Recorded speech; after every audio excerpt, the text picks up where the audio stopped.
દોસ્તો, Ahmedabad plane crash દુર્ઘટનામાં મૃત્યુ પામેલા ગુજરાત રાજ્યના પૂર્વ સીએમ એટલે કે વિજયભાઈ રૂપાણીની અંતિમ યાત્રા ગઈકાલે જ સંપન્ન કરવામાં આવી. ગઈકાલે જ એમના પાર્થિવ શરીરને રાજકોટ ખાતે ફેરવવામાં આવ્યું, ત્યારે આજે સમાચાર છે કે નરેન્દ્ર મોદી પણ હવે એમના બેસણામાં પહોંચ્યા છે.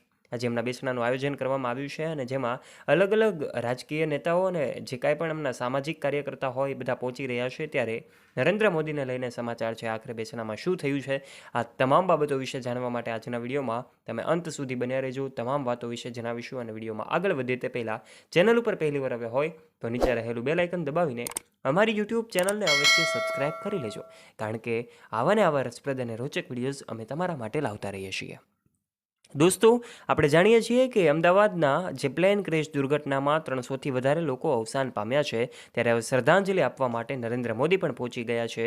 નરેન્દ્ર મોદીએ વિજયભાઈ રૂપાણીના ધર્મપત્નીને મળીને પણ એમને સાંત્વના પાઠવી હતી. તો એક તરફ એમના અલગ અલગ લોકો દ્વારા એમને સાંત્વના પાઠવવામાં આવી રહી છે, ત્યારે એવા સમયે વિજયભાઈ રૂપાણી કે જેઓ ગુજરાતમાં એક કર્મનિષ્ઠ અને એવું કહેવામાં આવે તો ખોટું નહીં હોય કે સંવેદનશીલ વ્યક્તિ હતા, ત્યારે અચાનક એમનું નિધન થતાની સાથે જ સમગ્ર ગુજરાત એમ દેશ ઘેરા શોકમાં ડૂબી ઉઠ્યો છે.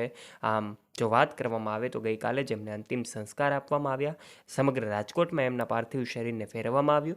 દરેક લોકો એમના દર્શનાર્થે પહોંચ્યા હતા અને પછી એમને અંતિમ ક્રિયા, અંતિમ વિધિ કરીને એમનો દીકરો વૃષભે એમને વિદાય આપી હતી. અને ત્યારે આ 20મી વિદાય હતી. એક તરફ ચાલુ વરસાદ હતો તો બીજી તરફ એમની આંખોમાં ભીંજાવાની એ જે કાંઈ પણ છે એ સમગ્ર રાજકોટ રડતું હોય એવું લાગી રહ્યું હતું. ત્યારે એવા સમયે વિજયભાઈ રૂપાણીનું આજે જ્યારે બેસણું આયોજન કરવામાં આવ્યું હતું, અલગ અલગ ધાર્મિક સભાઓ પણ, એક શોક સભાઓ પણ આયોજિત થશે. ત્યારે આજે જે શોક સભા આયોજિત કરવામાં આવી હતી એમાં જ અલગ અલગ નેતાઓ પહોંચી રહ્યા હતા.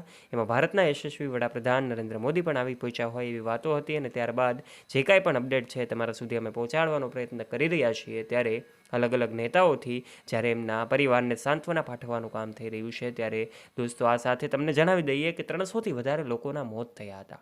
આ ઘટના કોઈ નાની ઘટના ન કહી શકાય. આ ઘટના પ્લેન ક્રેશ દુર્ઘટના હતી, જે અમદાવાદના એ જે લંડન જઈ રહેલું પ્લેન હતું એ મેઘાણીનગર વિસ્તારમાં ક્રેશ થતાની સાથે જ 3 મિનિટમાં જ ગુજરાત રાજ્યના ભૂતપૂર્વ સીએમ વિજય રૂપાણી સહિત 300થી વધારે લોકોના મોત નીપજ્યા હતા.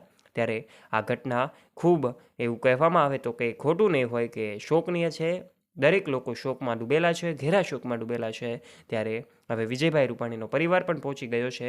પરિવારના જુદા જુદા સભ્યો, સગા સંબંધીઓ કે જે વિદેશમાં રહેતા હતા, કોઈક અમેરિકામાં રહેતું હતું તો કોઈક લંડનમાં રહેતું હતું. એમની દીકરી લંડનમાં રહેતી હતી, એ પણ હવે આવી પહોંચી છે. દીકરી રાધિકા પણ ખૂબ ભાવુક થઈ છે. તો પછી એમનો દીકરો કે જે વૃષભ રૂપાણી છે તે અમેરિકામાં રહેતો હતો, એ પણ તાત્કાલિક જ આ ઘટનાની જાણ થતાની સાથે જ તે પહોંચી ગયો છે અને જે કાંઈ પણ છે વિધિ આગળની એણે પૂર્ણ કરી છે. ત્યારે દોસ્તો, ગઈકાલે જ વૃષભ રૂપાણી અને એમના પરિવાર દ્વારા વિજયભાઈ રૂપાણીને વિદાય આપવામાં આવી. ત્યારે આ તસવીરો જોઈને પણ ભલભલાના રૂવાડા ઊભા થઈ જાય, ભલભલાને આંસુ આવી જાય એવી આ તસવીરો હતી. ત્યારે આજના વિડીયોમાં અમે તમને એમના જીવન સાથે જોડાયેલી કેટલીક આજની વાતો જણાવી છે. ત્યારે હવે એમની દીકરી પણ પહોંચી ગઈ છે અને સમગ્ર પરિવાર દ્વારા આ ખૂબ શોક વ્યક્ત કરવામાં આવી રહ્યો છે. એમની સાથે દરેક ગુજરાતીઓ ઊભા છે એવી પણ એમને સાંત્વના પાઠવવામાં આવી છે. દરેક વ્યક્તિઓ એમની સાથે ઊભા છે એવી પણ સાંત્વના પાઠવવામાં આવી છે. ત્યારે દોસ્તો, આ સમગ્ર ઘટના વિશે આપ શું કહેવા માગો છો? આપના વિચારો કમેન્ટ બોક્સના માધ્યમથી આપ અવશ્ય શેર કરજો. અને દોસ્તો, સાથે આ વિડીયોને લાઇક કરી દેજો. તમારા દરેક ગ્રુપમાં તમારા ફ્રેન્ડ્સ સાથે આ ઘટનાનો વિડીયો અવશ્ય શેર કરવાનું ના ભૂલતા.